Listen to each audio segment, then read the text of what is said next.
Odd सतगुरु रामपाल जी परमेश्वर जी की जय हो।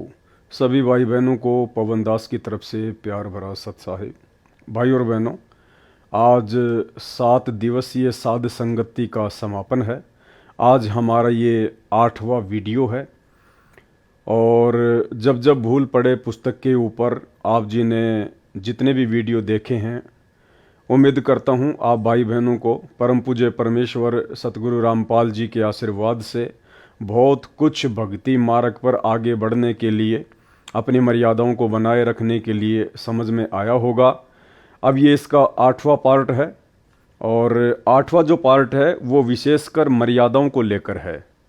सबसे पहले परमात्मा ने जो खुला पाठ होता है, अखंड पाठ होता है, उसकी कुछ मर्यादाएं होती हैं। पाठ करते समय पाठी ने किन किन बातों का ध्यान रखना होता है, कैसी कैसी शुद्धता और स्वच्छता का ध्यान रखना होता है। हालांकि हमारे ये कोई विशेष काम की नहीं है, क्योंकि ना हम कोई पाठ करते हैं, ना हम पाठ करने के अधिकारी हैं, ना हमें गुरुदेव भगवान का आदेश प्राप्त है, इसलिए ये हमारे कोई विशेष काम की नहीं है। लेकिन एक चीज़ आप और हम भाई बहनों ने देखनी है। देखो, पाठ किया जाता है आदरणीय गरीबदास जी महाराज जी की वाणियों का, और भाई और बहनों, उसी आदरणीय गरीबदास जी महाराज जी की वाणियों से, सदग्रंथ साहिब से चुन चुन कर वाणियाँ सतगुरु रामपाल जी परमेश्वर जी ने आप और हमें तीनों समय की आरती के लिए एक नित्य नियम पुस्तक बना कर दी हैं।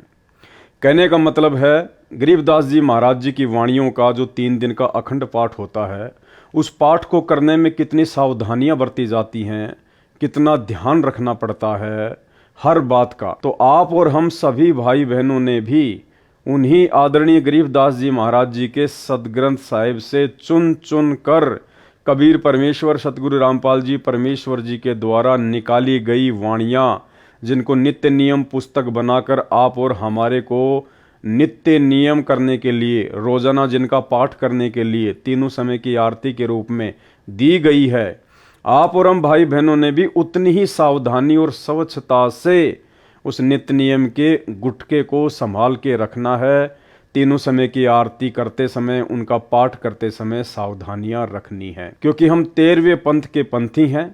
परम पूज्य परमेश्वर सतगुरु रामपाल जी परमेश्वर जी के शिष्य और उनकी शिष्याएं हैं। आप और हमारे लिए वास्तव में यदि कोई ओरिजिनल सदग्रंथ साहिब है, तो पूज्य गुरुदेव जी के द्वारा तीनों समय की आरतियों का जो गुटका दिया गया है, जो छोटी सी भक्ति बोध पुस्तिका दी गई है, वो हमारे लिए वास्तव में सदग्रंथ साहिब है। यानी हमने कितनी सावधानी रखनी है, कितना महत्व देना है उस 3 समय की आरती के गुटके को और तीनों समय की आरतियों को। तो कुछ कुछ पॉइंट हम लेंगे इससे। खुले तथा अखंड पाठ की मर्यादा, गुरुदेव जी का आदेश, तो ये आप और हमारे लिए विशेष नहीं है, इसलिए हम केवल उसी बात को लेंगे जो हमारे लिए विशेष हो। इसमें 11 नंबर का पॉइंट है, जिसमें परमात्मा ने आदेश दिया है कि पाठी को सामान्य विधि से पाठ पढ़ना है। हनुमान चालीसा की तरह राग रूप में या अन्य बोली की लय में रामायण की तरह बिल्कुल नहीं पढ़ना है। जबकि आप और हम सभी भाई बहन अच्छे से जानते हैं कि सतगुरुदेव भगवान की आवाज़ में आदरणीय गरीबदास जी महाराज जी की वाणियाँ जो 50 घंटे की हैं, जो आप सभी भाई बहनों के घरों में पाठ रूप में चल रही हैं, और सतलोक आश्रम मैनेजमेंट हरियाणा के द्वारा गुरुदेव भगवान की आवाज़ में उन आश्रमों में पाठ शुरू करने से पहले जो भगत अपने मुंह से बोलकर पाठ किया करते थे 3 दिन का, तो आप और हमें अच्छे से पता है कि किस प्रकार से वो लय में गाया करते थे, राग में गाया करते थे, भजन की तरह उसका पाठ किया करते थे। वाणियाँ उन भक्तों की यूट्यूब पर बहुत ज़्यादा शेयर की जाती थी। तो अंतर्यामी परमात्मा ने देखा कि इनको तो पाठ करना भी ढंग से नहीं आता है, इसलिए परमात्मा ने 11 नंबर पॉइंट में उनको निर्देशित किया कि पाठी को सामान्य विधि से पाठ करना है, यानी नॉर्मल तरीके से उसको पढ़ना है, किसी भजन की तरह या लय में या हनुमान चालीसा की तरह या रामायण की तरह नहीं पढ़ना है। पाठी को सामान्य विधि से पाठ पढ़ना है, हनुमान चालीसा की तरह राग रूप में या अन्य बोली की लय में रामायण की तरह बिल्कुल भी नहीं पढ़ना है। और भी बहुत सारे पॉइंट हैं। पाठ जो भी करेगा उसके लिए क्या नियम है। जो माई बहन बेटी बिंदी लगाकर आती है वे पाठ पढ़ सकती हैं। काजल या अन्य श्रृंगार व चमकीले कपड़ों वाली, बालों को डाई करने वाले, लिपस्टिक लगाकर माई बहन बेटी या भगत पाठ पर नहीं बैठना है।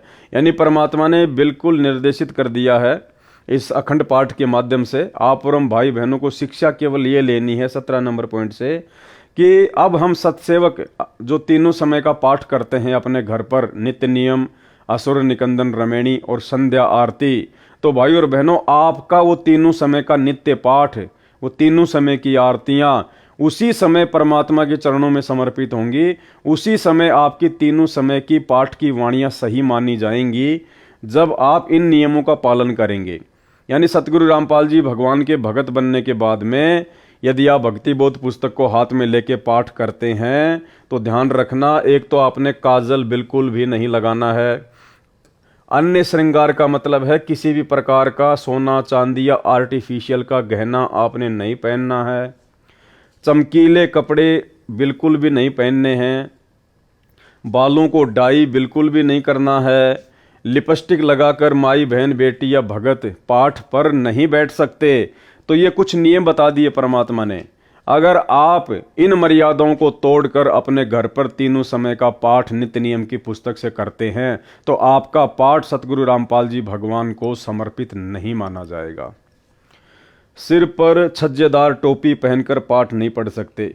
यानी कोई भी भाई बहन जो है तीनों समय का जो नित्य नियम जो करता है अपने घर पर या कहीं भी, उसको टोपी पहनकर पाठ नहीं करना है। टोपी मतलब जिसके आगे छज्जा होता है, टोपी जिसको हम कहते हैं कैप, वो पहनकर उसने पाठ नहीं करना है। केवल सामान्य टोपा या टोपी पहनकर पाठ पढ़ सकते हैं। जिस प्रकार से हम सत्सेवक भाई बहन सफेद कलर का एक कपड़ा अपने सिर पर बांधकर तीनों समय का पाठ करते हैं, तो परमात्मा कहते हैं कि आप जी इस प्रकार से केवल सामान्य टोपा या टोपी पहनकर पाठ पढ़ सकते हैं। रुमाला पहनना आवश्यक नहीं है। आगे देखिए, चवर सेवा 24 घंटे करना अनिवार्य नहीं है, कभी भी बंद कर सकते हैं जब वो पाठ किया जाए। और जो डाई करना नहीं त्याग सकते, जो अपने बालों में डाई करना नहीं त्याग सकते, उनको पाठ पर बैठने व चवर सेवा करने की कोई आज्ञा नहीं है। तो ध्यान रखना है हम सत्सेवक भाई बहनों ने, अपने बालों में डाई हमने बिल्कुल भी नहीं लगानी है, वरना आपका जो पाठ आपके घर पर चलता है वाणियाँ परमात्मा की, वो आपको संपूर्ण लाभ नहीं देंगी। कुछ बहनें या माताएं श्रृंगार लिपस्टिक लगाकर या काजल लगाकर आती हैं, उनको पाठ पर न बैठने दें। ये आदेश हैं गुरुदेव भगवान के। कुछ बहनें या माताएं श्रृंगार यानी सोने चांदी वगैरह पहन के आना, लिपस्टिक लगाना या काजल लगाकर आती हैं, उनको पाठ पर न बैठने दें, चवर सेवा भी न करने दें। ऐसी पाप आत्माओं को आश्रम में भी ना आने दो। नोट कर लो, ये सख्त आदेश है गुरुदेव के सतलोक आश्रम मैनेजमेंट हरियाणा को कि आश्रमों में जो पाठ चलता है उस पाठ में ऐसी पाप आत्माओं को तो एंट्री भी नहीं होनी चाहिए। लेकिन उसके बावजूद भी आपको सब पता है 90% हार श्रृंगार करने वाली माता बहनें ही सतलोक आश्रम मैनेजमेंट हरियाणा में उनके भंडारों में जाती हैं। इन लोगों को गुरुदेव भगवान के आदेश से कोई लेना देना नहीं है, इनको केवल ज्योति और पाठ का पैसा चाहिए। तो हम सत्सेवक भाई बहनों ने इस 25 नंबर के पॉइंट को आधार बनाकर अपने गुरुदेव के आदेश की पालना करनी है। हम सत्सेवक भाई बहनों ने ना कि 3 समय का पाठ करते समय, बल्कि अब हमने कभी भी अपने जीवन में इस प्रकार का आडंबर नहीं करना है। ना ये हार श्रृंगार करना है, ना कोई सोना चांदी पहनना है, ना लिपस्टिक लगाना है, ना काजल लगाना है। हमने किसी भी प्रकार का कोई भी आडंबर, जिस आडंबर से गुरुदेव भगवान बहुत नाराज होते हैं और उनके सख्त आदेश हैं, हमने अपने जीवन में इन आडंबरों को कोई जगह नहीं देनी है। तभी हमारा तीनों समय का पाठ जो है गुरुदेव भगवान के चरणों में समर्पित होगा। सतनाम प्राप्त को रोकना है। यदि आगे से ऐसा न करने का आश्वासन दे तो श्रृंगार उतार कर तथा काजल साफ करके आने दो। सारनाम प्राप्त को बिल्कुल कंसेशन नहीं है। सारनाम प्राप्त यदि सोना चांदी पहनेगा, हार श्रृंगार करेगा, काजल वगैरह लगाएगा, डाई लगाएगा, चमकीले भड़कीले कपड़े पहनेगा, तो परमात्मा कहते हैं उनको कोई छूट नहीं है, कोई कंसेशन नहीं है जिसको सारनाम प्राप्त है। काजल व श्रृंगार वाली तो चाहे कोई भी मंत्र प्राप्त है, पाठ पर नहीं बैठने देना है। तो हम सत्सेवकों ने भी ध्यान रखना है, कोई आडंबर हमने अपने घर पर नहीं करने हैं। भक्तजनों को निर्देश। अखंड पाठ में नियमों का पालन संबंधी जानकारी। यह अखंड पाठ हमारे भी कोई विशेष कोई काम का नहीं है। ये पाठ के दौरान सबसे अहम नियम, यानी सतलोक आश्रमों में जो पाठ प्रकाश होता है 3 दिन का, उसमें परमात्मा क्या कह रहे हैं? पाठ के दौरान सबसे अहम नियम, सबसे मुख्य नियम क्या है? नज़र नेक रखें, यानी आपको गंदी नज़र नहीं रखनी है। किसी भी माता बहन के ऊपर कोई गंदी नज़र नहीं रखनी है। मन में कोई दोष वगैरह नहीं होना चाहिए। नीयत साफ रखें, मन में दोष द्वेष न रखें, पक्षपात ना करें, परमात्मा से डरें, बहन बेटी माई को बुरी नज़र से न देखें, पाप को मन में जगह न दें। जबकि भाई और बहनों, ये सारे अवगुण सतलोक आश्रम मैनेजमेंट हरियाणा वालों में जो लोग पाठ प्रकाश पर बैठते हैं उनमें कूट कूट कर भरे हैं, कूट कूट कर। तो आपका पाठ करवाना उन आश्रमों में कितना लाभदायक है, कितना आपको पुण्य मिलेगा, ये आप जी भली भांति परमात्मा के द्वारा बताए गए इस नियम से समझ सकते हैं। पाठ के दौरान सबसे अहम नियम, तो आप और हमने, जो हम सत्सेवक हैं, हम जो अपने घर पर पाठ करते हैं तीनों समय का, नित्य नियम, असुर निकंदन रमैणी और संध्या आरती, तो परमात्मा कहते हैं पाठ के दौरान सबसे अहम नियम, नज़र नेक रखें, नीयत साफ रखें, मन में दोष द्वेष न रखें, पक्षपात न करें, परमात्मा से डरें, बहन बेटी माई को बुरी नज़र से न देखें, पाप को मन में जगह ना दें। तो सतलोक आश्रम मैनेजमेंट हरियाणा से जुड़े हुए भाई बहन जो उन आश्रमों में पाठ करवाते हैं, तो भाई आप जी भली भांति इन लोगों के आचार विचार व्यवहार से ये 80 पेज का लेटर पढ़ के आपने देख लिया होगा इन नियमों के ऊपर ये लोग कितने खरे उतर रहे हैं। तो आपका पाठ बिल्कुल भी आपको वो लाभ नहीं देगा जो लाभ आदरणीय गरीबदास जी महाराज जी की वाणियों से आपको मिलना चाहिए। जो सेवादार व पाठी इन नियमों को खंड करेगा, उसके द्वारा किया गया पाठ लाभ के स्थान पर हानि करेगा, उसे भी कष्ट उठाना पड़ेगा, पाठ करने वाले को भी कष्ट उठाना पड़ेगा, और जो पाठ करवा रहा है उसको भी लाभ की जगह क्या मिलेगा? हानि करेगा उसको, हानि। और यही कारण है पाठ करवाते करवाते, ज्योति करवाते करवाते भी सतलोक आश्रम मैनेजमेंट हरियाणा वाले परमात्मा से दूर होते जा रहे हैं। और भी कुछ इसके नियम हैं। उसके बाद ये भक्ति मर्यादाओं को लेकर परमात्मा ने यहाँ पे कुछ बातें लिखी हुई हैं, और परमात्मा यही चाहते हैं कि मर्यादाओं में भगत रहना सीख जाए, भगत मर्यादाओं को निभाना शुरू कर दे, क्योंकि मर्यादाओं के बिना भक्ति हमारी जो है फल ही नहीं सकती, हमारी भक्ति सफल हो ही नहीं सकती। गुरुदेव भगवान कहते हैं कि भक्ति चाहे थोड़ी कर लो, लेकिन मर्यादा आपने पूर्ण निभानी पड़ेगी। तो कुछ नियम हैं ये सतनाम प्राप्ति के बाद में जो परमात्मा ने हमें बताए हैं। तो एक बार हम सभी भगत भाई बहन नियमों को रिपीट करेंगे, क्योंकि ये लास्ट का पार्ट चल रहा है, इसमें विशेषकर नियमों को लेकर ही परमात्मा ने जानकारी दी है। नोट: सत्यनाम प्राप्ति के लिए तथा प्राप्त करने के बाद आवश्यक नियम, जिनमें से एक भी नियम खंड नहीं करना। यदि निम्न नियमों का पालन नहीं कर सकते तो सत्यनाम ना लें। स्पष्ट कर दिया गुरुदेव ने, यदि आप इन तमाम नियमों का पालन नहीं कर सकते हैं तो आप जी सतनाम ना लें। उपदेश प्राप्त पुण्य आत्माएं परमात्मा के मार्ग पर चलती हैं, वह परमात्मा प्राप्ति के लिए यात्रा प्रारंभ करती हैं। यात्री बहुत ही कम सामान लेकर यात्रा करता है, अधिक भार उठाकर यात्रा करना संभव नहीं होता। जो सांसारिक परंपराएं हैं वे व्यर्थ का भार हैं, जो भक्ति मार्ग में यात्रा में बाधक हैं। इसलिए इस भार से मुक्त होने के लिए निम्न नियमों का पालन करना अनिवार्य है।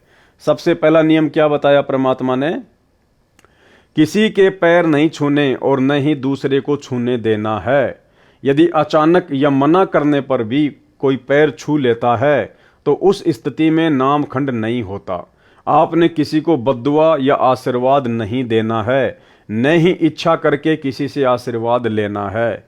कोई आपके सिर पर आशीर्वाद के लिए हाथ रखे तो आपने मना करना है, फिर भी कोई हाथ रख देता है तो आपका उपदेश सुरक्षित है। यानी आपने जानबूझकर किसी से आशीर्वाद नहीं लेना है, अपने सिर पर हाथ नहीं रखवाना है।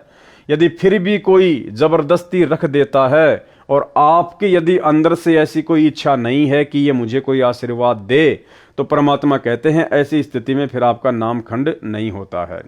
परंतु आपने आशीर्वाद व बद्दुआ बिल्कुल नहीं देनी है, क्योंकि आशीर्वाद देने से आपकी भक्ति कमाई नष्ट हो जाती है। जैसे एक पहिए की ट्यूब से दूसरे पहिए की ट्यूब में हवा डालने से आपकी गाड़ी खड़ी हो जाएगी, आपको हानि हो जाएगी। एक उपदेशी बहन ने अपने अनुपदेशी भाई को स्वस्थ होने का आशीर्वाद दे दिया।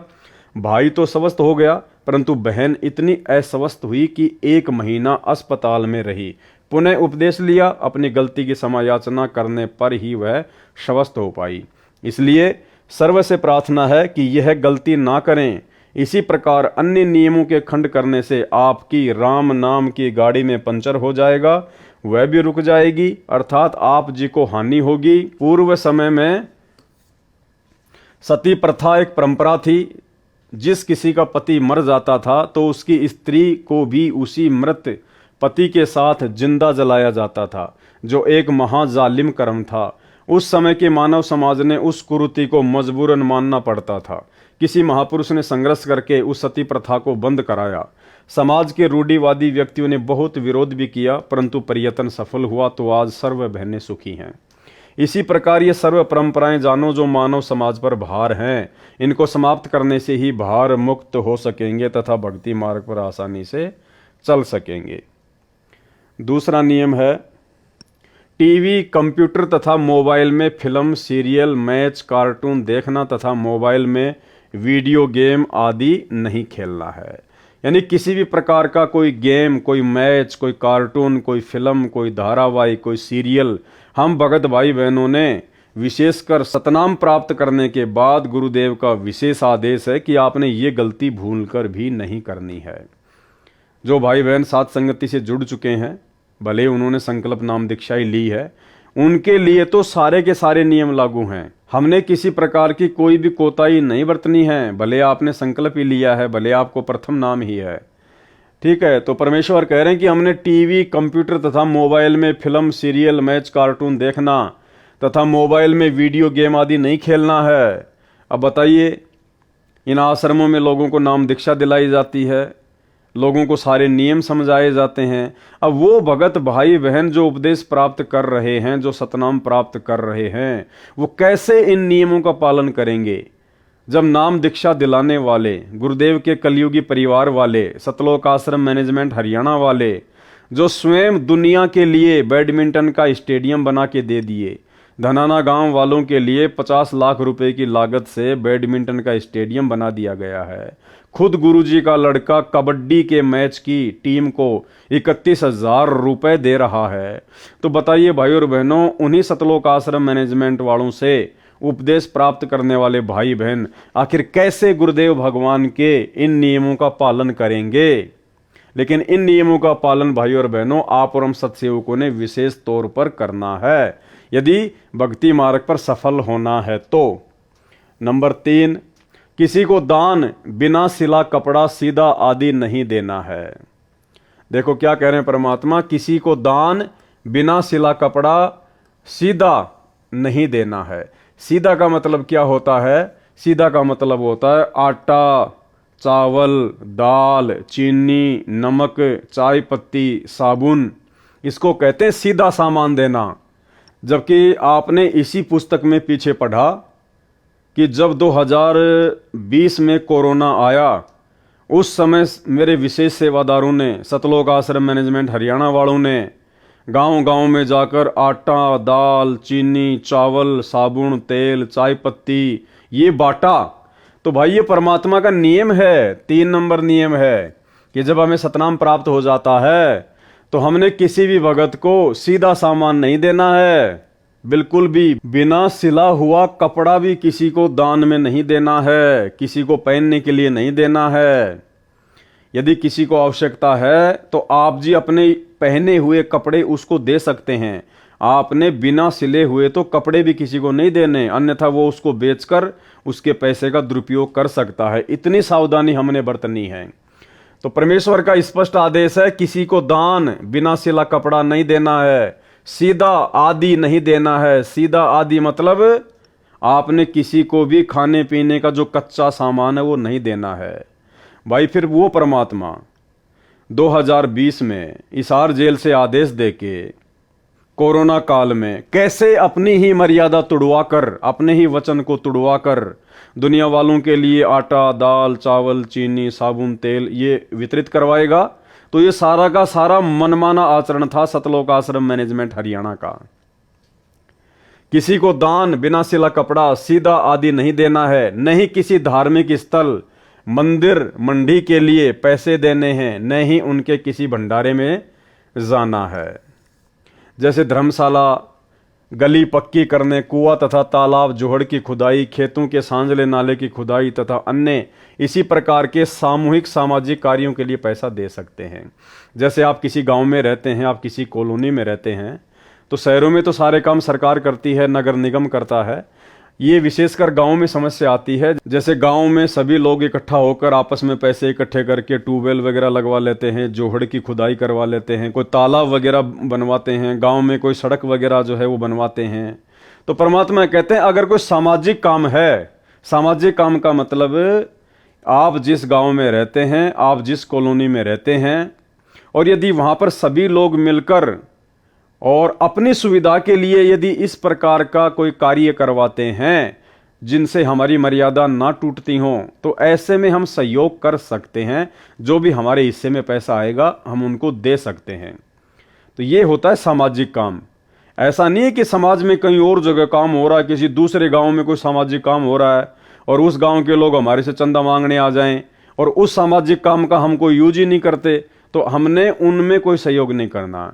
जिस कॉलोनी में, जिस गांव में हम रह रहे हैं और वहां के लोग यदि आपस में मिलकर सांझला कोई काम करते हैं, गांव वाले, जो पूरे गांव के काम आता है, जिसको हम भी यूज करते हैं, कोई नलका, कोई ट्यूबवेल, कोई पशुओं के पानी पिलाने के लिए तालाब वगैरह, जोहड़ वगैरह, और जैसे गांव में कोई ट्यूबवेल लगवाया, उसकी मोटर वगैरह जल गई, सभी लोग आपस में पैसा इकट्ठा करके नई ट्यूबवेल लेके आते हैं। तो ऐसी चीज़ों में हम सहयोग दे सकते हैं, ना कि किसी दूसरे गांव में हो रहे सामाजिक काम में सहयोग करना है, बिल्कुल भी नहीं।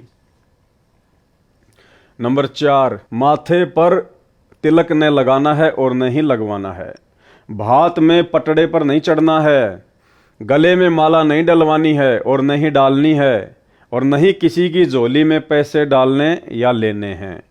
यदि दोनों पक्ष उपदेशी हैं तो विवाह केवल असुर निकंदन रमैणी करके साधारण विधि से करना है तथा भात परंपरा को समाप्त करना है।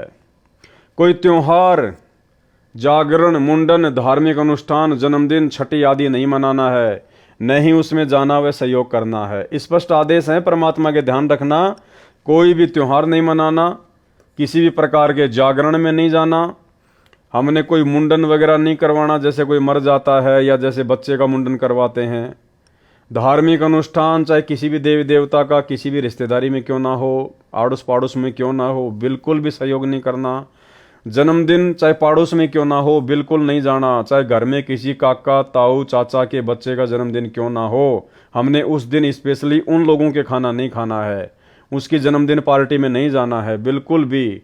छठी, जैसे कोई बच्चा वगैरह हो जाता है, गांव वाले मिलके ताश वगैरह खेलते हैं, हमने वो भी नहीं मनानी है, आदि नहीं मनाना है, न ही उसमें जाना व सहयोग करना है। ध्यान रखना इन बातों का। नंबर 6, किसी को दुआ या बद्दुआ नहीं देनी है। नंबर 7, किसी को good morning, good afternoon, good evening, good night आदि शब्द नहीं बोलने हैं। यदि कोई बोलता है तो उसे समय अनुसार केवल morning morning, evening evening, afternoon व नाइट नाइट 2-2 बार बोल सकते हैं। यानी हमने किसी भी आदमी को सुबह के समय गुड मॉर्निंग नहीं बोलना है।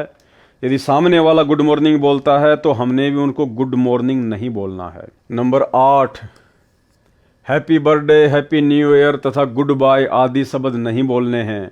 यदि कोई आपसे बोलता है तो उसे धन्यवाद या थैंक यू बोल दें। क्या बोलो? धन्यवाद या थैंक यू।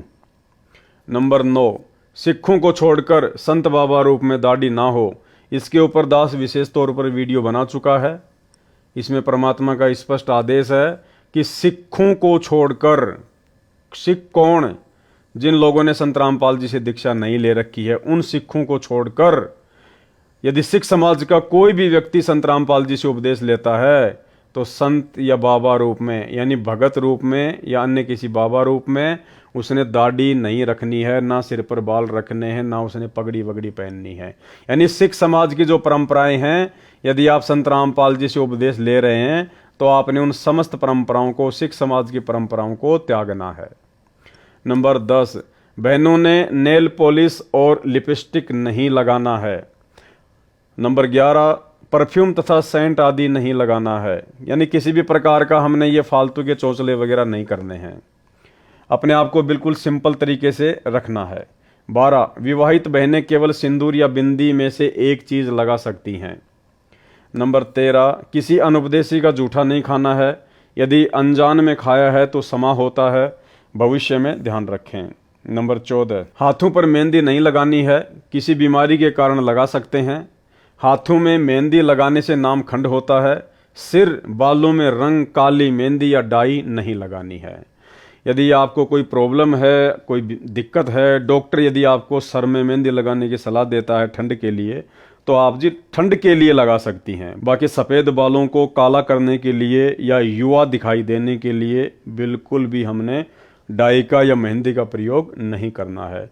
कहने का मतलब है साधु सोई जो सीधा चाल है, हमने किसी भी प्रकार का कोई आडंबर नहीं करना है। नंबर 15, शादी में जाते हैं तो पैसे, सगुन, वार फेरी, मुंह दिखाई पर पैसे नहीं देने हैं, यानी जो आडंबर लोग करते हैं वो हमने बिल्कुल भी नहीं करने हैं। विदाई के समय घर में नारियल नहीं फोड़ना है। कन्या विदाई के समय गाड़ी पर पानी डालना या सगुन के लिए धक्का लगाना अर्थात सगुन करना मना है। यानी जो भी आडंबर होते हैं परंपरागत शादी विवाह में, हमने बिल्कुल ध्यान भी नहीं देना उनकी तरफ, ना कोई सहयोग करना है। नंबर 16, किसी को किसी भी अवसर पर गिफ्ट देना मना है, यानी हमने कोई गिफ्ट वगैरह नहीं देना है। अगर कोई गिफ्ट दे तो कोशिश करनी है ना लो। अगर कोई पीछे से रख जाए या डाक या कोरियर द्वारा भेजे तो उसको रख लें। उनके उपलक्ष्य में कुछ रुपए दान आश्रम में कर दें। जब आपके गुरु आश्रम में हो उस समय कुछ रुपए, भाई क्या गिफ्ट लेके आया है, कितने रुपए का होगा, उसके उपलक्ष्य में कुछ रुपए आप जी अपने गुरु जी के हाथों में आश्रम में दान कर दें जब आपके गुरु आश्रम में हों। नंबर 17, परिवार में किसी की भी शादी हो तो परिवार के अन्य सदस्यों के लिए कपड़े आदि नहीं देने व नहीं लेने हैं, यानी हमने बिल्कुल भी लेन देन नहीं करना है, ना कपड़े का ना और किसी चीज़ का। कन्यादान रूप में कपड़े, गहने आदि नहीं देने हैं। रुपए भी इस उपलक्ष्य में देने हैं कि आपने वहाँ खाना खाया है, और बहन के घर जाते हैं तो इसी उद्देश्य से पैसे दे सकते हैं कि आपने वहाँ खाना खाया है या चाय आदि पी है। ये ध्यान रखें, यदि अधिक दान दे दिया तो आपकी बहन पर आपका ऋण न हो जाए तथा संस्कार ना जुड़ जाए, क्योंकि हम संस्कारवश यहाँ कालजाल में रह जाते हैं। यदि आप पैसा देना चाहें और बहन न लेवे तो दोनों ही भार मुक्त हो जाते हैं। यदि बहन, बुआ जी आदि उपदेशी हैं तो उनको चाहिए कि वह पैसा, रुपया, कपड़ा, आभूषण कदापि ना ले। प्यार से कहे कि आपने कह दिया, हमने मान लिया, ऐसे शिष्टाचार से मना करना है। 19 नंबर, स्कूल में गायत्री मंत्र बोलते समय ओम शब्द नहीं बोलना है, क्योंकि जिसे गायत्री मंत्र कहते हैं यह यजुर्वेद के अध्याय 36 का मंत्र 3 है। मूल पाठ में ओम मंत्र नहीं है। जो गायत्री मंत्र बोला जाता है ओम भूर्भुवस्सुवः, तो गुरुदेव कह रहे हैं कि शुरुआत में उसमें ओम मंत्र नहीं है, वो यजुर्वेद अध्याय 36 का मंत्र 3 है। मूल पाठ में ओम मंत्र नहीं है। वेद परमात्मा की अनूठी देन है, इसमें वृद्धि या कटौती करना परमात्मा का अपमान है, लाभ के स्थान पर हानि ही होती है। इसलिए इस मंत्र के साथ ओम नहीं बोलना है। यजुर्वेद के अध्याय 36 मंत्र 3 अर्थात कथित गायत्री मंत्र मात्र परमात्मा की महिमा का एक मंत्र है। इसे पढ़ने से परमात्मा के गुणों का ज्ञान होता है।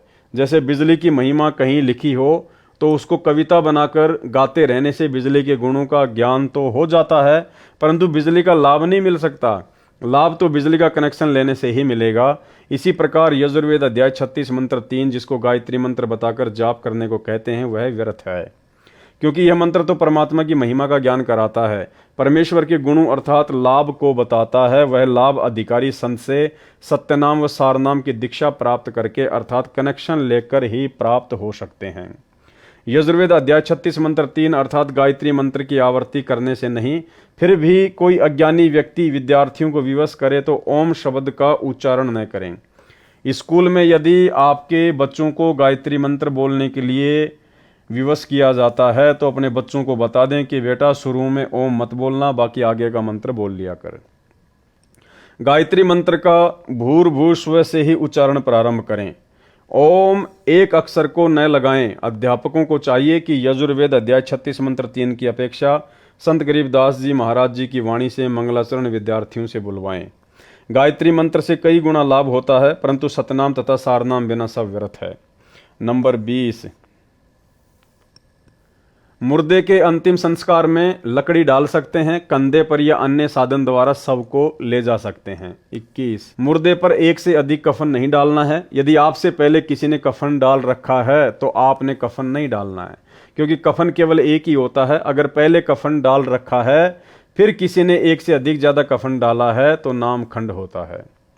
नंबर 22, शादी में खाना खा सकते हैं, ये मानकर पैसे दे सकते हैं कि आपने यहाँ भोजन खाया है। नंबर 23, यदि दोनों पक्ष उपदेशी हैं तो पीलिया देना, छुचक देना बंद करना है। एक पक्ष अनुपदेशी है तो केवल 2-2 जोड़ी कपड़े केवल जच्चा व बच्चे को देने हैं। नंबर 24, नौकरी पर ऑफिस में जब कोई रिटायर होता है तो ऑफिस में सभी आपस में पैसे इकट्ठे करके उसे गिफ्ट तथा पार्टी देते हैं। ऐसा कर सकते हैं, इसमें थोड़ा बहुत दे सकते हैं, लेकिन उपदेशी ने कतई नहीं लेना है। 25, घर में जब बहन आती है तो उसे कपड़े व पैसे नहीं देने हैं। अगर बहन या बेटी अनुपदेशी है तो बहुत कम 1 या 2 जोड़ी कपड़े दे सकते हैं। बच्चों के लिए खाने पीने का सामान भी दे सकते हैं। और अगर जब बहन के घर जाते हैं तो साथ में बच्चों के लिए फल मिठाई आदि लेकर जा सकते हैं। 26, स्कूल में विदाई पार्टी के समय बच्चे पैसे दे सकते हैं। 27, यदि गौशाला की कमेटी रजिस्टर्ड है तो रुपए दे सकते हैं। यदि रजिस्टर्ड नहीं है तो चारा आदि दे सकते हैं। 28, शादी की मिठाई कोई घर में लेकर आए तो और कुछ शादी के नाम के कार्ड के साथ मिठाई लाते हैं तो हृदय से मना करें। फिर भी कोई रख जाए तो खा सकते हैं। उसके बदले में कुछ रुपए आश्रम में दान कर दें, आप पर भार नहीं रहेगा। उपदेशी भगत ने समाज में किसी के विवाह में भी भोजन खा रखा है, उसके लिए विवाह के दिन से कुछ दिन बाद मिठाई व भोजन करवा सकते हैं। यह छूट केवल एक बार है, आगे से विवाह में मिठाई बनाने की परंपरा बंद है। सामान्य भोजन बनाएं। नंबर 29, भगत भाई आपस में उधार सामान एक दूसरे से ले सकते हैं, और अगर आपस में एक दूसरे के घर आते जाते हैं तो बच्चों के लिए खाने पीने का सामान ले जा सकते हैं। नंबर 30, भाई या बहन की आर्थिक स्थिति कमजोर हो तो आर्थिक या अन्य मदद उधार रूप में कर सकते हैं। बहन को चाहिए कि उस पैसे को लौटाएं जिससे उस पर भार नहीं बनेगा। यदि बहन या भाई धन लौटाने में असमर्थ है तो भाई कभी बहन पर तथा बहन भाई पर पैसे लौटाने का दबाव ना बनाए। 31, लड़की की शादी में माता पिता अपनी लड़की को 4 जोड़ी कपड़े दे सकते हैं, पैसे नहीं। अगर लड़के की शादी में लड़की वाले बगैर नाम वाले हैं और वो अगर ज़बरदस्ती अपनी लड़की को कुछ देना चाहें तो इसी प्रकार लड़की की शादी में लड़के वाले अनुपदेशी कुछ मांग करें तो स्पष्ट मना कर दें, बिल्कुल नहीं लेना देना है। 32, जिन लड़कियों का विवाह होता है वे जिन कपड़ों को पहनकर विवाह मंडप अर्थात रमणी में बैठे उन्हीं कपड़ों में अपनी ससुराल जाए, अन्य पोशाक न बदले। किन्हीं परिस्थितियों में बदलने पड़े, जैसे मिट्टी लग जाए, गीली हो जाए या अन्य कारण से खराब हो जाए तो बदल सकते हैं, अन्यथा नहीं। सुनने में आया है कि कुछ बहनें रमणी में विवाह के समय सामान्य पोशाक पहनती हैं, बाद में तड़क भड़क वाली पोशाक पहनकर ससुराल जाती हैं। वह मर्यादाओं के विरुद्ध है। विवाह के समय जैसी भी नई या पुरानी पोशाक पहन रखी है उसी को पहनकर ससुराल में जाएं। अन्य या उपरोक्त परिस्थितियों में पोशाक बदली जा सकती है। नंबर 33, आपके द्वार पर कोई भिक्षुक आता है या कहीं बाजार में आपसे कोई भिक्षा मांगता है तो उसे पैसे ना दें, खाना खिला दें। यदि उसको वस्त्र की आवश्यकता है तो वस्त्र बिना सिला न दें, पुराना या नया सिला हुआ कपड़ा दें। कंबल चद्दर भी पुराना दें, नहीं तो अधिकतर भिक्षुक शराबी कबाबी हैं, नए कपड़ों को बेचकर शराब आदि नशीली वस्तुओं का प्रयोग करते हैं, वह दोष दान करने वाले को भी लगेगा। एक श्रद्धालु ने कहा कि यह अच्छा सा नहीं लगता कि भिक्षुक को रुपए न दें, आत्मा नहीं मानती। उसके लिए उत्तर, एक उदाहरण यह है कि एक भद्र पुरुष ने एक भिखारी को 100 रुपये की भिक्षा दी। पहले वह भिक्षुक पाव शराब पीता था, अपनी पत्नी व परिवार को परेशान करता था। उस दिन 100 रुपये प्राप्त होने के कारण उस भिखारी ने आधा बोतल शराब पी ली। शराब के नशे में अपनी पत्नी को पीट डाला। उस भिखारी की पत्नी ने बच्चों समेत आत्महत्या कर ली। उस जेंटलमैन के 100 रुपए के दान ने एक परिवार को उजाड़ दिया। इसका दोष दानकर्ता को है। गीता में लिखा है कि कुपात्र को किया दान लाभ के स्थान पर हानि ही करता है। कबीर परमेश्वर जी भी कहते हैं, गुरु बिन माला फेरते, गुरु बिन देते दान, गुरु बिन दोनों निष्फल है, चाहे पूछो वेद पुराण। नंबर 34, किसी भी नियम के खंडित हो जाने पर आपको परमेश्वर जी से मिलने वाला लाभ बंद हो जाएगा। जैसे बिजली का कनेक्शन कट जाने पर सर्व लाभ बंद हो जाते हैं, जो कार्य बिजली से होने थे वे रुक जाते हैं। इसी प्रकार परमात्मा की शक्ति से जो आपको तथा आपके परिवार को लाभ मिलना था वह रुक जाता है। एक बहन ने बताया कि उसके पति ने दीक्षा भी ले रखी है, किसी भी नियम का पालन नहीं करता। इसी प्रकार एक भगत ने अपनी पत्नी की शिकायत की, उसके विषय में यह जाने कि उनका नाम खंडित हो चुका है। ऐसे व्यक्तियों का कोई भयंकर पाप कर्म है, नाम खंडित होने पर वह पाप कर्म अपना प्रभाव करके हानि करेगा। जब तक मर्यादा में रहकर भक्ति करते हैं तो वह पाप कर्म हानि नहीं कर सकता। एक बहन ने ऐसे ही नाम खंडित कर रखा था। कुछ वर्षों के बाद उसकी जीभ में कैंसर का रोग हो गया। उस बहन से पूछा कि अब क्या आपको टीवी देखना, लिपस्टिक लगाना अच्छा लगता है? उसने रोते हुए कहा, नहीं। इसी प्रकार परिवार व शरीर में हानि से बचने के लिए तथा परमात्मा से लाभ प्राप्त करके मोक्ष प्राप्ति के लिए मर्यादा में रहें, अन्यथा पाप कर्म आपको नुकसान कर देगा। इसलिए सर्व पुण्यात्माओं से पुनः निवेदन है कि सर्व नियमों का विधिवत पालन करके मानव जीवन को सफल बनाएं तथा पूर्ण मोक्ष प्राप्त करके सदा सुखी बने। ये ध्यान रखना भाई और बहनों, आगे काम आएगा। यानी सतगुरु रामपाल जी भगवान हमें जो उनके आध्यात्मिक नियम हैं, जो भक्ति के नियम हैं, परमात्मा ने 34-35 नियम हमारे को बता दिए। इनमें कोई छूट नहीं है, कोई कंसेशन नहीं है। और स्पष्ट तौर पर परमात्मा कह रहे हैं कि इसलिए सर्व पुण्यात्माओं से पुनः निवेदन है कि सर्व नियमों का विधिवत पालन करके मानव जीवन को सफल बनाएं तथा पूर्ण मोक्ष प्राप्त करके सदा सुखी बने, सतलोक में निवास करें। यानी नियमों में कोई छूट किसी भी प्रकार की किसी के लिए भी नहीं होगी। जो विद्यार्थी शिक्षा समय में मौज मस्ती करते हैं वे शिक्षा से वंचित रह जाते हैं, आजीवन कष्ट उठाते हैं। जो शिक्षा के समय में मौज मस्ती न करके लगन से शिक्षा पूरी कर जाते हैं तो उनको विद्यालय में किए प्रयत्न का फल बाहर क्षेत्र में नौकरी द्वारा प्राप्त होता है। इसी प्रकार सर्व मानव परमात्मा प्राप्ति के विद्यालय में विद्यार्थी यानी भगत हैं। जो भगत मौज मस्ती करते हैं, भक्ति तथा नियमों का पालन न करके अन्य प्राणियों के शरीरों में घोर कष्ट उठाएंगे। जो लगन के साथ मर्यादा में रहकर परमेश्वर कबीर जी की भक्ति साधना जगत गुरु संत रामपाल जी महाराज से प्राप्त करके आजीवन करते रहेंगे, उनको सतलोक में सर्व सुविधाएं प्राप्त होंगी। वहाँ वृद्ध अवस्था नहीं है, मृत्यु भी नहीं होती, ऐसा ही जीवन है। नर नारी व परिवार है वह कभी मृत्यु को प्राप्त नहीं होता। इसलिए सत्य भक्ति करके अपना जीवन सफल बनाएं, जिस सत्य भक्ति से आपको यहाँ भी सर्व आवश्यक सुख सुविधाएं प्राप्त होंगी तथा पूर्ण मोक्ष भी मिलेगा। अब एक चीज ध्यान रखना भाई और बहनों, ये इस पुस्तक के लास्ट में जो ये नियम वगैरह लिखे गए हैं ये सतगुरु रामपाल जी परमेश्वर जी ने नहीं लिखे हैं, क्योंकि पुस्तक सतलोक आश्रम मैनेजमेंट हरियाणा वालों ने छपवाई है और बाद में इन्होंने नियम खुद लिखे हैं। ये सतनाम प्राप्ति के बाद में जो 34 नियम है ये सतलोक आश्रम मैनेजमेंट हरियाणा वालों ने खुद इस पुस्तक में लिखे हैं और नियम वही हैं जो सतगुरु रामपाल जी भगवान हमें देते हैं, यानी कोई छूट नहीं किसी भी प्रकार की। तो पहले तो इन लोगों ने ये 34-35 नियम लिख दिए सारे के सारे। अब उसके बाद में ये क्या लिख रहे हैं, विशेष छूट, समाज में स्थान बनाने के लिए विशेष छूट दी जाती है। संत रामपाल दास का निवेदन दिनांक 17 फरवरी 2018 से लागू।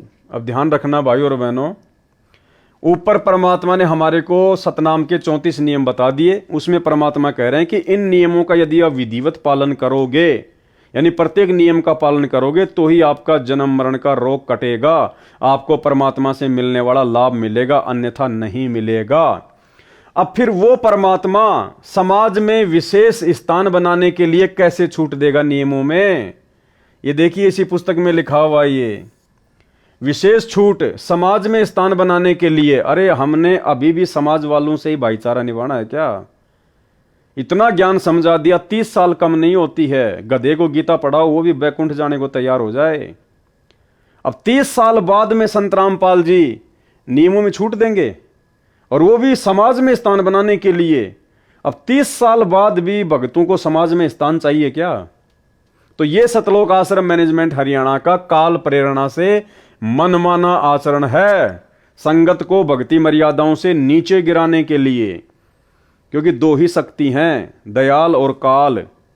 दयाल ने 28 साल से ज्ञान दिया, नियम बताए, कोई छूट नहीं दी। और काल सतलोक आश्रम मैनेजमेंट हरियाणा वालों में कुप्रेरणा करके, क्योंकि भक्ति का आधार है नियम मर्यादा। अगर आप मर्यादा में नहीं हैं, नियम नहीं निभाओगे, तो आपकी भक्ति लाख जन्म भी सफल नहीं हो सकती, चाहे आप किसी भी संत की शरण में क्यों ना हो। तो ये विशेष छूट कौन देगा?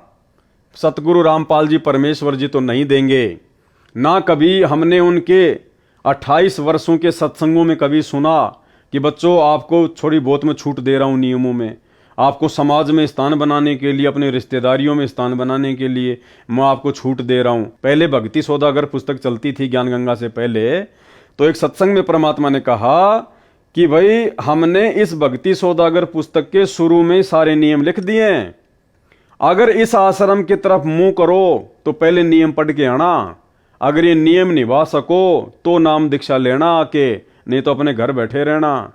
आप खुद सतगुरु रामपाल जी परमेश्वर जी के मुख कमल से सुन लीजिए, 2010 का ये सत्संग है।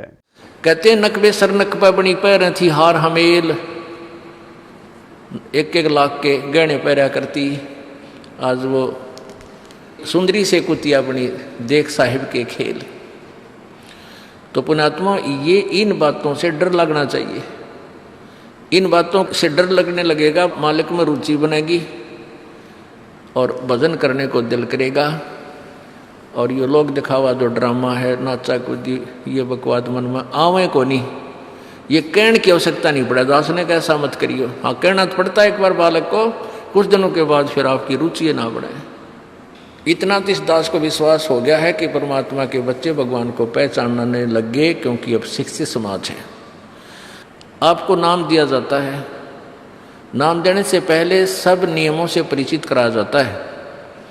और हमने ये पुस्तक बनाई है भक्ति सौदागर को संदेश, इसके प्रथम अध्याय में ही हमने नियमों का पूरा विस्तार से विवरण दिया है कि कोई भी पुण्यात्मा इस आश्रम की तरफ आएगा तो पहले तैयार होकर आवे। पहले क्या होता था कि भक्तजन समझाते थे, नाम ले लो तुम्हारा कल्याण हो जाएगा, बड़े सुख होते हैं, यहाँ आ जाते थे उपदेश लेने।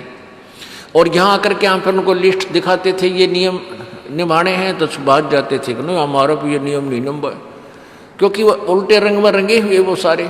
तो अब उनको पहले ये लिख कर दे दिए कि तुम तैयार होकर आ जाना, तुम्हारा मन मानने तो आना, क्योंकि कल्याण होगा इस मर्यादा में रहने से। तो अब ये दास देख रहा है कि अब कितना डर लगता है बहन बेटी भाइयों को, बच्चों को। अब वो कहीं, क्योंकि समाज हमारा जो है, सारा का सारा समाज काल प्रेरित है, उन्हीं क्रियाओं को कर रहा है जो ना करने वाली होती हैं। और हमारा भक्त एक घर में एक व्यक्ति ने नाम ले लिया और 5-6 व्यक्ति वो सारे शास्त्र विरुद्ध साधक हैं, तो उनके साथ संघर्ष बनता है बेचारे का जा करके। फिर भी वो इतना दृढ़ है, डरता है, आकर पूछता है जी मेरे पे ऐसी गलती होगी, मेरा नाम तो खंडनीय हो गया, आगे से नहीं करूँगा। तो कहने का भाव ये है कि पहचानने लग गए तुम परमात्मा को और संघर्ष करना सीख गए, आप सफल होगे, देख लेना एक दिन। ये नाखून पालिश लगाते हैं, ओठों पर इसी बूंदी शक्ल बना लेते हैं, लाल वो लगा कर लिपस्टिक, इतना बेहुदी शक्ल बन जाती है। कहते हैं अब ऐसी मर्यादा बन गई, बहन बेटियां कहते कि हम ऑफिस में जाते हैं तो ये लिपस्टिक वगैरह नहीं लगाते, नेल पेंट नहीं लगाते, तो क्या कहते हैं उस दूसरे कि तुम्हारे घर में कोई मर गया क्या? अरे थारा गजब भैया, ये बकवाद करने तो सारे जी जाओगे तुम, अकल खत्म होगी। यानी एक मर्यादा बन गई, जो ऐसे उल्टे काम ना करे उसने हे समझन लागे। निरंजन धन तेरा दरबार जहाँ तनिक नहीं न्याय विचार, सारे उल्टे काम में राजी रहे। लेकिन हमारी बेटियां अब संघर्ष करती हैं कि हाँ उनको ज्ञान हो गया, वो तो बालक हैं, कुछ भी कह सकती हैं। तो अब हम सबको बताते हैं ये ऐसा नहीं करना, क्योंकि पहले हमारा ज्ञान गांव में ज़्यादा चला था। इस दास ने गांव में जाकर प्रचार किया, तो वहाँ तो ये था को ना लिपस्टिक का फंड था, ना कोई नाखून पालिश लाया करती, मेहंदी मुंदी ला लेती, तो यार वो भी मना कर दिया हमने, समझा दिया कि इसका कोई फायदा नहीं है, अपना भक्ति करो, तो वो तो सब एक साधारण सी बात ही छोड़ छाड़ दी। अब शहरों में फैल गया परमात्मा का जो ज्ञान है। अब शहरों से जो बेटियां आती हैं वो सारे तो नाखुना निशी बुरे हाल तो सनाए पाओगी। और इधर बिहार में तो और बेगन हो रहा है, कति बुढ़ी बालक सारे लाल ये नाखुना न कति नो कुसूती तरह पेंट करके लाओगे नो चमकान दे। अब इनको समझाना पड़ता है कि ये नहीं करोगे तो मान जाते हैं कि नहीं आगे नहीं करेंगे हम। तो इनकी आवश्यकता भी क्या है, भगवान ने जो कितने सुंदर नाखून पहले बना के दे रखे, इन पर क्या फायदा और बकवाद करने की। तो मालिक ने जो अंग दे रखे हैं वो बहुत अच्छे बना के दे रखे हैं। इसमें हमको फेरबदल करें, ये हमारी वो लोग दिखावा मेकअप है, इसकी हमें आवश्यकता नहीं। अब तो हम आपको बता रहे हैं, समझा रहे हैं पहली बार, फिर आप पे सियाने हो जाओगे, आपकी आप पर रुचि ना करे। जैसे नानक साहब कहते हैं, ना जाने काल की कर डारे किस विध डल जा पासा वे, जिना के सरते मौत खड़क दी नानू के डांसा वे। अब प्रसंग था कि साध मिले साड़ी शादी होंगी और भी छड़ जा दिलगिरी वे, अख दे नानक सुनो जहाना ये मुश्किल हाल फकीरी वे। अब बताओ भाई और बहनों, इस वीडियो को सुनने के बाद में क्या आप ये यकीन करेंगे कि ये विशेष छूट समाज में स्थान बनाने के लिए सतगुरु रामपाल जी परमेश्वर जी ने दी होगी? जिस परमेश्वर ने 2010 में ही कह दिया था कि अगर इन नियमों को निभा सको तो नाम दीक्षा लेने के लिए आना, इस आश्रम की तरफ मुंह करना, तो फिर कैसे आज वो परमात्मा समाज में स्थान बनाने के लिए हमें छूट देगा? भाड़ में जाओ ये समाज। मीराबाई ने क्या कहा था, भाई कोई गुंडी को चाहे भूंडी को, मेरी सुरत राम में लागी। लोक लाज मर्याद जगत की तिनकियों जो तोड़ बगावे, जब कोई राम भगत गति पावे। और परमात्मा कहते हैं लोक लाज ना कीजिए, निर्भय हो रहिए, जय मन चावे राम को तो दासा तन धरिए। तो फिर वो परमात्मा कैसे समाज में स्थान बनाने के लिए छूट देगा? और कौन है वो मंदबुद्धि भगत, कौन है वो महाअज्ञानी भगत जिसको समाज में विशेष स्थान की चाहत है? तो ये सारा का सारा काल का षड्यंत्र है। सतगुरु रामपाल जी भगवान की इन्होंने यहां पर मोहर लगा दी, जबकि गुरुदेव भगवान ने तो इस पुस्तक के 71 पेज पर ही अपना संदेशा समाप्त कर दिया। लास्ट में 2 लेटर लिख के सतलोक आश्रम मैनेजमेंट हरियाणा वालों के लिए, उसके बाद में सारे नियम वगैरह सतलोक आश्रम वालों ने खुद लिखे हैं। तो ये हमारे पूज्य गुरुदेव सतगुरु रामपाल जी परमात्मा का आदेश बिल्कुल भी नहीं हो सकता। हमारे परमात्मा ने कभी भी अपने नियमों में किसी को कोई छूट नहीं दी है। जब परमात्मा ने भक्ति की शुरुआत में किसी को छूट नहीं दी, तो आज तो 28 साल हो गए, कैसे छूट देगा परमात्मा? अब क्या छूट दी है भाई और बहनों, देखना, यही काल का सबसे बड़ा षड्यंत्र है। इस पुस्तक को पढ़ने के बाद में और ये नियम पढ़ने के बाद में कि विशेष छूट समाज में स्थान बनाने के लिए विशेष छूट दी जाती है, तो इन नियमों को पढ़ने के बाद में क्या क्या छूट दी गई है, वो 34 नियम कौन निभाएगा?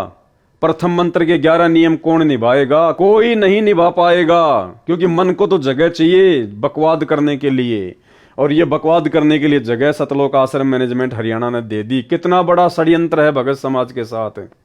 क्या छूट दी है इन लोगों ने काल प्रेरणा से?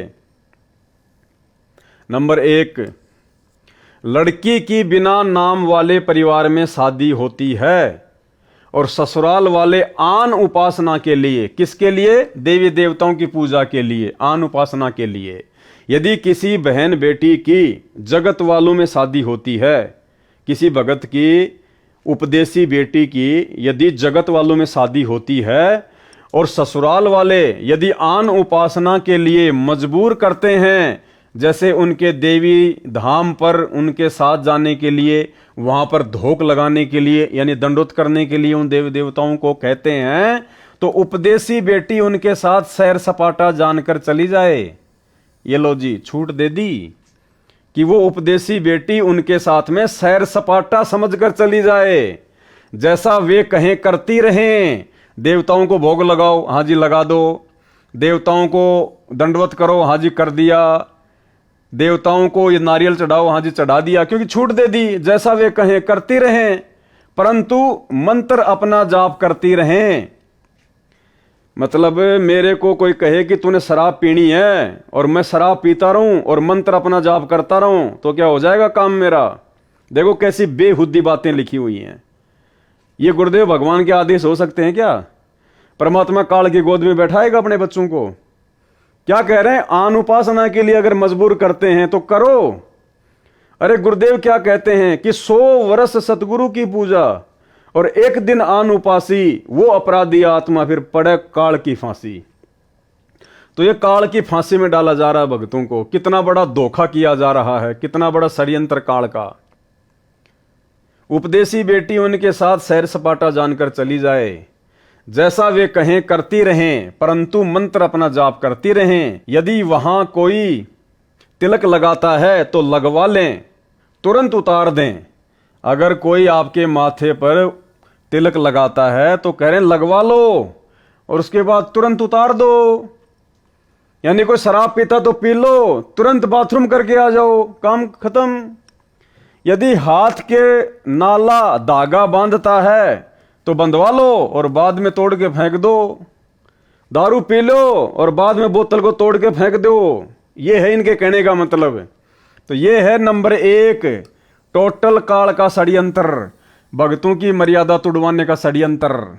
इसलिए दास कह रहा है भाई और बहनों, सतलोक आश्रम मैनेजमेंट हरियाणा पूरी तरह से काल का मुख्य एजेंट है धरती पर, पूरी तरह से काल प्रेरित है भक्तों को बर्बाद करने के लिए, भक्तों की भक्ति का सत्यानाश करवाने के लिए काल ने इन लोगों को स्पेशली नीचे उतार रखा है संत रामपाल जी के पंथ में। तो अब आप खुद विचार कर लेना इस 1 नंबर के घटिया नियम को पढ़कर। नंबर 2 क्या छूट दी है? यदि किसी त्योहार पर भोजन बनाने के लिए कहें तो बना दें, उसे खा भी लें, परंतु भोग वाला ना खाएं। यदि भोग लगाकर सब भोजन में मिलाते हैं तो उसे ना खाएं, अपना भोजन अलग निकालें या भिन्न बना लें। नंबर 3, भात के समय यदि किसी उपदेशी को जाना पड़े तो पटड़े पर चढ़ने से बचें। यदि मजबूरी है तो कोई बात नहीं। जबकि सतनाम के नियम में गुरुजी स्पष्ट कह रहे हैं कि आपने भात में पटड़े पर नहीं चढ़ना है, तिलक नहीं लगवाना है, माला नहीं डलवानी है। और यहां क्या छूट दे दी गई? भात के समय यदि किसी उपदेशी को जाना पड़े तो पटड़े पर चढ़ने से बचें।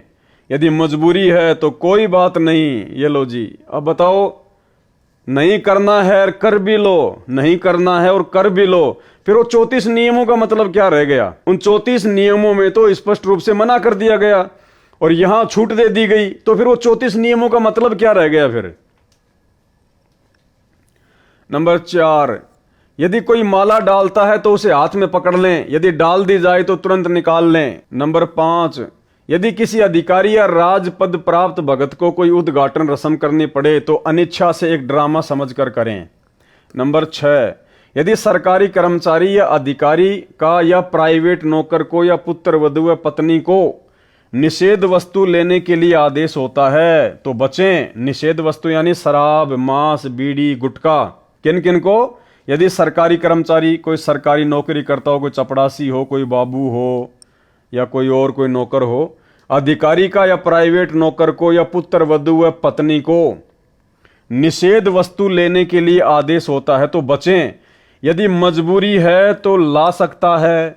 देखो, अगर आपके घर में आपका ससुर अनुपदेशी है और आप उसकी जो है पुत्र वधू हैं, और आपका ससुर या आपका जो पति है वो शराबी है, वो आपको अगर शराब लाने के लिए कहे, आपका बाप अनुपदेशी आपको कहे कि बेटा जा दारू की बोतल लेके आ, नहीं तो घर में नहीं रहने दूंगा, तो क्या कह रहे हैं सतलोक आश्रम मैनेजमेंट हरियाणा वाले? यदि मजबूरी हो तो ला सकता है, जैसे शराब, सिगरेट लाने, मांस बनाने, फौज में या होटल में या कहीं नौकर को व विवाहित बहनों को सास ससुर पति आदि आदेश दें तो मजबूरी मानकर दुखी मन से परमात्मा से क्षमा मांग कर करें। भाई मर्यादा रैंक आ गई। आप जहां नौकरी कर रहे हैं वो भी शराब ला के दे सकते हैं, बीड़ी ला के दे सकते हैं, मांस बना के दे सकते हैं। आपके घर में आपका पति, आपका ससुर अनुपदेशी है, आपको मांस बनाने के लिए कहता है बना दो, शराब लाने के लिए कहता है ला दो, उसका पैक बनाने के लिए कहता तो उसका पैक बना दो, गुटखा बीड़ी लाने के लिए गए तो ला दो। अरे फिर मर्यादा रह कहां गई भाई? क्या मतलब फिर भक्ति का? फिर क्यों नियम दिए संत रामपाल जी ने? क्यों इतना वो प्रयत्न कर रहे हैं 30 साल से? अगर ये सारे कुकर्म करने हैं तो फिर नियम देने की जरूरत क्या पड़ गई थी गुरु जी को? तो ये सारा का सारा आपकी आंखों के सामने भाई और बहनों, कितना बड़ा षड्यंत्र इस 80 पेज के लेटर में, आप भाई बहनों की मर्यादा तुड़वाने के लिए। यानी परमात्मा ने जो कहना था इस 80 पेज के लेटर में, पिछले 7 वीडियो में आप भाई बहनों को अच्छे से समझवा दिया। उसके बाद देखो लास्ट में काल का षड्यंत्र, यानी कोई 5 किलो देसी घी का हलवा बनाए और उसमें फिर 1 मुट्ठी बालू रेत की डाल दे। वो काम सतलोक आश्रम मैनेजमेंट हरियाणा ने ये विशेष छूट दे के नियमों में बाद में कर दिया। क्या आपने कभी अपने गुरुदेव के मुख से सुना, किसी भी सत्संग में सुना कि बच्चों आपको नियमों में छूट दी जा रही है? तो देख लो, आपकी आंखों के सामने है भाई और बहनों। यानी आप बीड़ी भी ला सकते हैं, सिगरेट भी ला सकते हैं, मांस भी पका सकते हैं, देवी देवताओं को धोख लगा सकते हैं, भोग लगा सकते हैं, कोई नियम मर्यादा नहीं है, कुछ भी कर सकते हैं आप, जैसे दूसरे पंथों में चलता है वो काम हो गया। इसलिए दास कह रहा है इन आश्रमों में केवल इन लोगों को पैसा चाहिए, ज्योति पाठ का, भगत जाओ भाड़ में, भक्ति जाओ भाड़ में, मर्यादा जाओ भाड़ में। ये हैं काल के एजेंट। एक बार दोबारा पढ़ लो। यदि सरकारी कर्मचारी या अधिकारी का या प्राइवेट नौकर को या पुत्र वधू व पत्नी को निषेध वस्तु लेने के लिए आदेश होता है तो बचें। यदि मजबूरी हो तो ला सकता है, जैसे शराब, सिगरेट लाने, मांस बनाने, फौज में या होटल में या कहीं नौकरों को, विवाहित बहनों को सास ससुर पति आदि आदेश दें तो मजबूरी मानकर दुखी मन से परमात्मा से क्षमा मांगकर करें। कुछ दिन में परमात्मा अड़चन समाप्त कर देगा। भाई मर्यादा टूटेगी, उसको काल उठा ले जाएगा तो हो गई समस्या समाप्त। फिर पहले उनको मना करें कि मैं ये पाप नहीं कर सकता, फिर भी जोर दें तो कहें कि इसका पाप आपको लगेगा, कहकर कर दें। यानी आपको कोई जबरदस्ती दारू पिलाने का प्रयास करे तो पहले तो मना करो और उसके बाद में लेके गिलास लगा के मुंह के गट गट पी के बोल दो कि तेरे को पाप लगेगा। बताओ ये कोई जायज बात है कोई? अरे फिर संघर्ष क्या है? फिर 28 साल से गुरुजी ने इतना ज्ञान क्यों दिया? फिर जब ये काम करने थे तो मजबूर तो काल करेगा। इसलिए भाई और बहनों, सतलोक आश्रम मैनेजमेंट हरियाणा वालों को, माता बहनों को कोई कहीं दिक्कत नहीं है, क्योंकि सब इन्हीं नियमों पे चलते हैं। इसलिए ना उनका कोई घर में कोई संघर्ष है, ना उनका समाज में कोई संघर्ष है, क्योंकि आश्रम में आते हैं तो वो भगत बन जाती हैं, भगतमती बन जाती हैं। जब अपने गांव वापस जाती हैं, अपने समाज में वापस जाती हैं, रिश्तेदारियों में जाती हैं, तो वहां पे वो जगत वाली की तरह बन जाती हैं। वो जैसा कहते हैं वैसा वो करने लग जाती हैं। तो उनको संघर्ष करने की आवश्यकता नहीं है। ये संघर्ष तो सत्सेवक कर रहे हैं, सत्सेवक है। इसलिए दास कहता है कि भाई केवल सत्सेवक ही परमात्मा के हीरे मोती लाल हैं, बाकी सब काल के जीव हैं, काल के जीव। तो बताओ कोई मर्यादा बची नहीं, फिर भक्ति क्यों कर रहे हैं भाई? भक्ति सफल होगी कैसे? अरे डॉक्टर ने आपके कैंसर का ऑपरेशन कर दिया और कैंसर के रोगी को डॉक्टर ने कह दिया भैया तेरे को मीठा बिल्कुल भी नहीं खाना, तेरे लिए जहर समान है, ध्यान रखना इस बात का। और फिर डॉक्टर नीचे लिख दे कि विशेष छूट, अगर कोई तुझे दबाव दे तो तू मीठा खा लेना। तो बताओ वो डॉक्टर है क्या? वो डॉक्टर हो सकता है क्या? वो मरीज का वो हितैषी हो सकता है क्या? जब कैंसर के ऑपरेशन के बाद में उसने नियम दे दिया कि मीठा नहीं खाना भाई, नहीं तो मरेगा। एक तरफ तो ये कह रहा है और नीचे फिर कह रहा है विशेष छूट दे रहा हूं मैं तेरे को, खा लेना मीठा, कोई दिक्कत नहीं है। तो फिर क्या मतलब फिर नियम का? तो ऊपर तो सतगुरु रामपाल जी परमेश्वर जी ने जो नियम बताने थे वो उन्होंने बता दिए अपने फाइनल, और सतलोक आश्रम मैनेजमेंट हरियाणा हमारे को छूट दे रहा है। तो ये हमारा दुश्मन है, ये मैनेजमेंट है, ये काल का एजेंट है, काल प्रेरणा से हो रहा है सारा काम ये। नंबर 7, यदि सैनिक या सिपाही को गोली मारने का आदेश होता है तो मना ना करे, क्योंकि वह दोष आदेश करने वाले को लगता है। उसकी नौकरी यही है, रण में शहीद हुए सैनिक व सिपाही को स्वर्ग प्राप्ति होती है। भैया हम संत रामपाल जी के भगत हैं, हमारे को स्वर्ग नहीं चाहिए, हमारे को सतलोक चाहिए। तो गोली मारने वाला कहाँ जाएगा? स्वर्ग में जाएगा। और दूसरी बात भैया, जब राजा इब्राहिम सुल्तान को ज्ञान हुआ ना तो उसने अपना राज्य त्याग दिया था, राज्य कि मुझे तो भक्ति करनी है, बाढ़ में जाओ, ये इंद्र जैसा राज्य। हाँ भाई 30-40 हजार की नौकरी के लिए खाली स्वर्ग में जाओगे क्या? ये आप लोग स्वयं सोच लेना। नंबर 8, विशेष परिस्थिति में बालों में रंग कर सकते हैं। देखो जी, हर प्रकार की छूट दे दी। ऊपर तो गुरुजी कह रहे हैं कि जो डाई करता है उसको तो पाठ पे भी मत बैठने दो, जो बालों में मेहंदी लगाता है उनको तो आश्रम में एंट्री भी मत दो। और यहां क्या कहा जा रहा है, विशेष परिस्थिति में बालों में रंग कर सकते हैं, हर्बल वाला यानी आयुर्वेद वाला। नंबर 9, कई बेटियों बहनों को बिगड़ी परिस्थितियों में कार्यालय में लिपस्टिक लगाने के लिए मजबूर किया जाता है। उनके लिए छूट दी जाती है कि कार्यालय में जाते समय लगा लें, पहन लें तथा छुट्टी के बाद तुरंत उतार दें। कोशिश करें न लगाएं तो अच्छा है, ये स्वास्थ्य के लिए भी हानिकारक है। बताओ, लगा भी सकते हैं और नहीं भी लगाना है। और ये ऑफिस में, कार्यालयों में काम करने वाली बहन बेटियों के लिए जो उपदेशी हैं, उसी सत्संग में सतगुरु रामपाल जी भगवान ने कह रखा है कि हमारी बेटियां संघर्ष करती हैं। इन लोगों की तरह सतगुरु रामपाल जी भगवान ने छूट नहीं दी अपने सत्संग में उनको कभी कि भाई आप जिस भी ऑफिस या कार्यालय में काम करती हो तो आप जी लिपस्टिक लगा लिया करो और जब शाम को वापस आओ तो उतार दिया करो। नहीं, गुरुजी ने कहा कि हमारी बहन बेटियां संघर्ष करने लग गई। उनको पता नहीं तरह तरह की बातें बोली जाती हैं, लेकिन वो किसी की बात पे ध्यान नहीं देती। गुरुजी ने कभी छूट नहीं दी।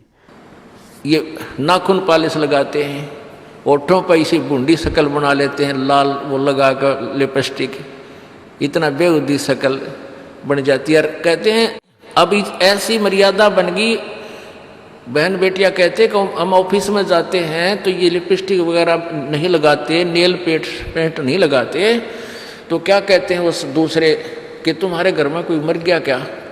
अरे थारा गजब भैया, ये बकवाद करने तो सारे जी जाओगे तुम, अकल खत्म होगी। यानी एक मर्यादा बन गई, जो ऐसे उल्टे काम ना करे उसने हे समझन लागे। निरंजन धन तेरा दरबार जहां तनिक नहीं न्याय विचार, सारे उल्टे काम में राजी रहे। लेकिन हमारी बेटियां अब संघर्ष करती हैं कि हाँ उनको ज्ञान हो गया, वो तो बालक हैं, कुछ भी कह सकती हैं। तो भाई और बहनों, ये छूट कौन दे रहा है? काल प्रेरणा। यही तो है खेल सारा का सारा यहां पे, दयाल का और काल का।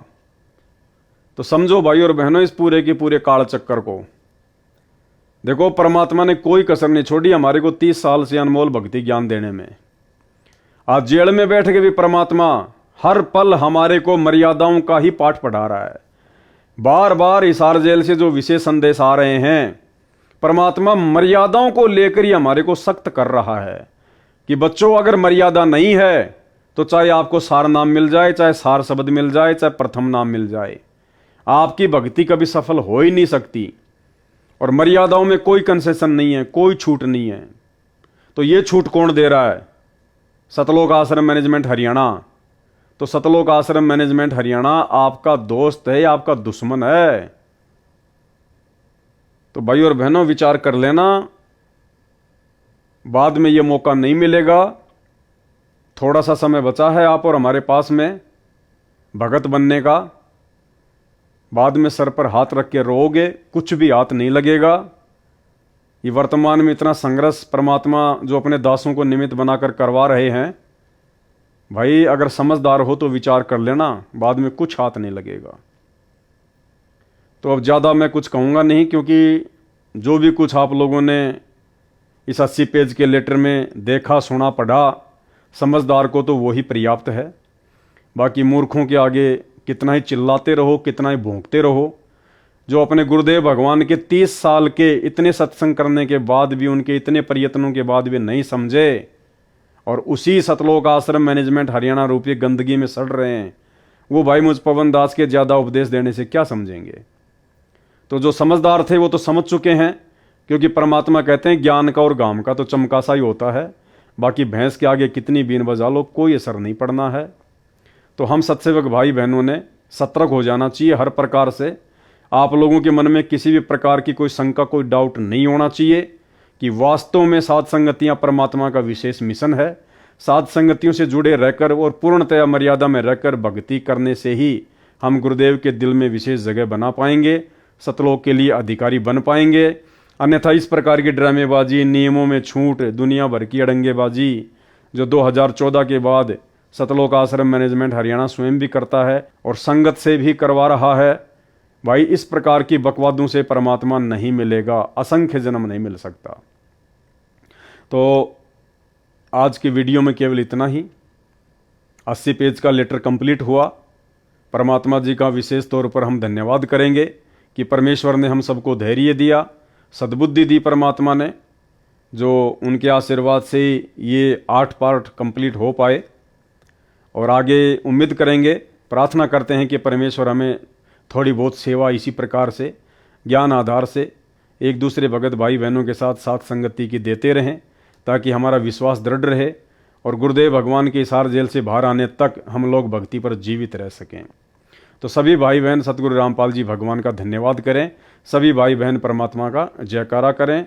बंदी छोड़ सतगुरु रामपाल जी परमेश्वर जी की जय हो।